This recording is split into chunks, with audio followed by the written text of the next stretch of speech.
Dialga is making its way back into Pokemon Go raids. I hope you guys are ready to take it down, get the 100% IV, and hopefully get you guys a shiny or even a Shundo in Pokemon Go. With all that said, you know what time it is. Welcome to the Trader Club. Here we go.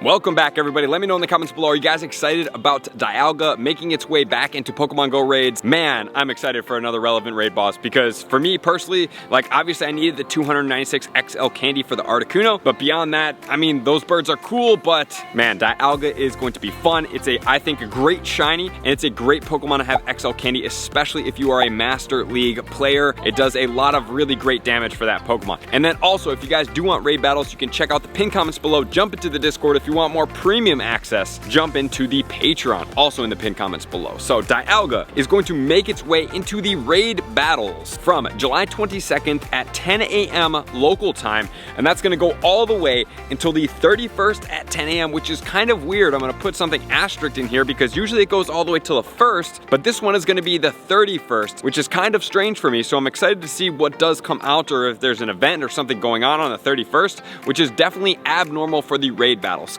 As far as this Pokemon's shiny goes, regular one's going to be blue and the shiny is going to be a teal. And then that also makes me curious, is Palkia going to be next? Because Dialga and Palkia typically come as a married couple back to back when we do see them in raid battles. Dialga is going to max out at 4565, an attack value of 275, and it is a dragon and a steel type combination, which means a result of a lot of resistances and only 2 weaknesses, which are going to include fighting as well as ground. It is actually going to be neutral to dragon because steel resists and dragon is weak, which cancels out its dragon potential weakness. And as far as the 100% IVs of this Pokemon at level 20, every condition but 2 conditions is going to be 2307. And then under those 2 conditions, which are going to be snowy and windy weather, it can get boosted all the way to level 25 at 2884. You guys may see these CPs and think, man, this sounds really familiar. Well, Zekrom and Reshiram also share the exact same CPs as does this Pokemon, which is then going to lead us into the moveset. So the movesets of this Pokemon, for the quick moves, it's going to be Dragon Breath as well as Metal Claw, so a dragon and a steel type combination. These are going to be stab boosted bonus moves. And then we also have the fast moves, which are going to be Thunder.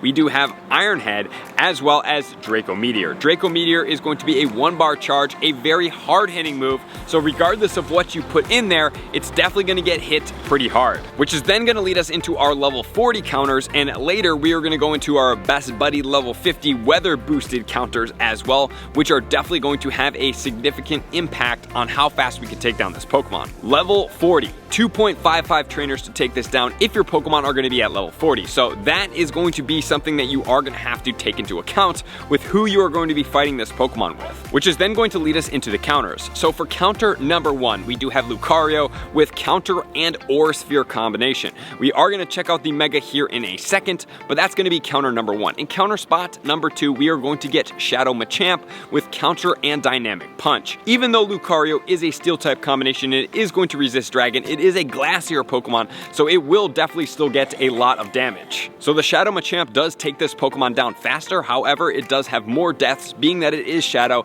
and that it doesn't resist any of the movesets. So it is going to be a little bit glacier, being that it is in a Shadow form. Which next is going to lead us into counter number 3, which is going to be Conkeldurr with counter and dynamic punch, followed by the Shadow Hariyama, also with counter and dynamic punch. And then next, we're going to use Excadrill with Mud Slap and Drill Run, followed by Groudon in counter spot number 6 with Mud Shot and Earthquake combination. And then next we have the regular Machamp with counter and dynamic punch, followed by the Therian form of Landorus with Mud Shot and Earthquake. And then we have Buzzwole, which is a new Pokemon with counter and superpower, followed by Landorus in the incarnate form with Mud Shot and Earth Power combination. And then we have Hariyama with counter and dynamic punch without the shadow, followed by the Mega Lopunny. So here is going to interject the Mega combination. So Mega Lopunny is going to be great for taking down this Pokemon. However, it does not boost the XL candy coming from this Pokemon. So when I am going after this Pokemon, my goal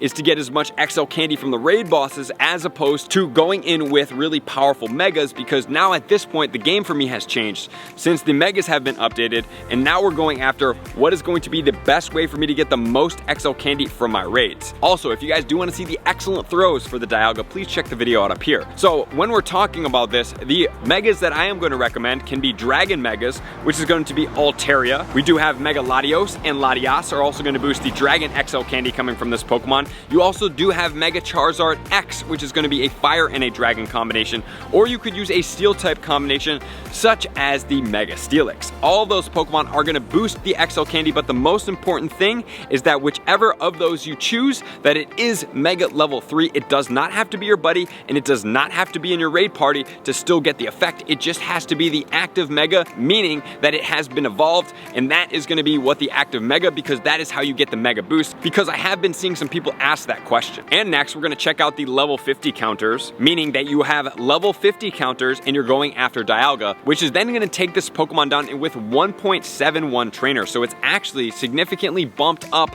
from the previous level 40. This is including best friend bonus with level 50 counters and weather boost for this, which means you're probably going to be needing to plant in cloudy weather. So you can duo this Pokemon, which is pretty cool. We will probably do that on twitch.tv/thetrainerclub when we do raid Dialga. It's going to be a lot of fun. I can't wait to try to hunt that Shundo with you guys on Twitch. The number one is going to be Counter Aurasphere on the Lucario. So Lucario is still going to be the number one, even though the Counter Dynamic Punch on the Shadow Machamp is going to be stronger than this Pokemon. So if you want to go down with the strongest Pokemon absolutely out there, that's going to be Shadow Machamp, but it does die out more, and since Lucario is paired with the Steel type, it does give it a little bit of an advantage, even though it's still pretty glassy of a Pokemon. And then we have Counter Dynamic Punch on the Conkeldurr, which is actually crazy that it still outranks the Shadow Hariyama with a Counter and Dynamic Punch. And then we have Machamp, Hariyama, Buzzwole, as well as Mega Lopunny. So those are going to be the top 8 counters for level 50, which then leads us into the weather conditions that are influential going after Dialga. So when we look at this, number one, we do have sunny weather, which is going to have an effect against the ground type counters when we are using them, because Dialga is weak to ground and weak to fighting.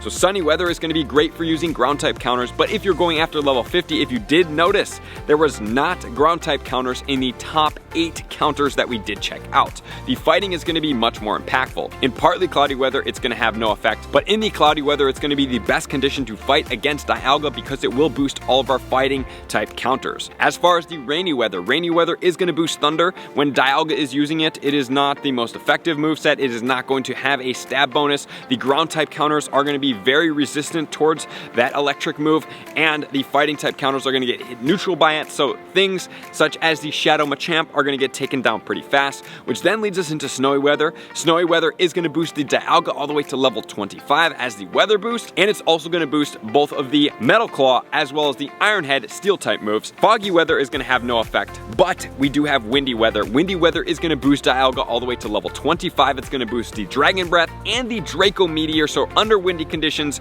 great time to catch this Pokemon, but Draco Meteor is going to absolutely slay against you. So that is going to be the Dialga counters in Pokemon Go. You can check all my social medias if you do want a quick updated reference guide at the Trainer Club with 2 Bs. So that's gonna do it. Appreciate you guys tuning in. Good luck out there. Can't wait to see what you guys do. We already did raid hard for it. If you want to see a vlog of me raiding hard for Dialga, that was a lot of fun last year when it did come out, and I'm excited to do it again. And I do need, and I'm hoping that Palkia does come next, because I want to add that 100% IV to my Pokemon collection, which I do not have yet. So thank you guys for tuning in as always. To all my likers, commenters, subscribers, Patreon members, everybody who takes their support, subscription, and participation to the next level, I'm going to see you guys out on the next video. Peace. I want to take this time to thank everybody who supports me in every facet. It means the world to me, and an extra special thank you to all my Patreons. I greatly appreciate the extra support to continue to allow me to pursue Pokemon Go full time, allowing me to create my daily video uploads in the most timely fashion for everyone's benefit. Plus, I get the amazing experience of sharing my creative processes behind the scenes and raiding all around the globe with select upper tiers. Thank you everybody for being a part of the Trainer Club. You all mean the absolute world to me, and I will see you guys out on the next video.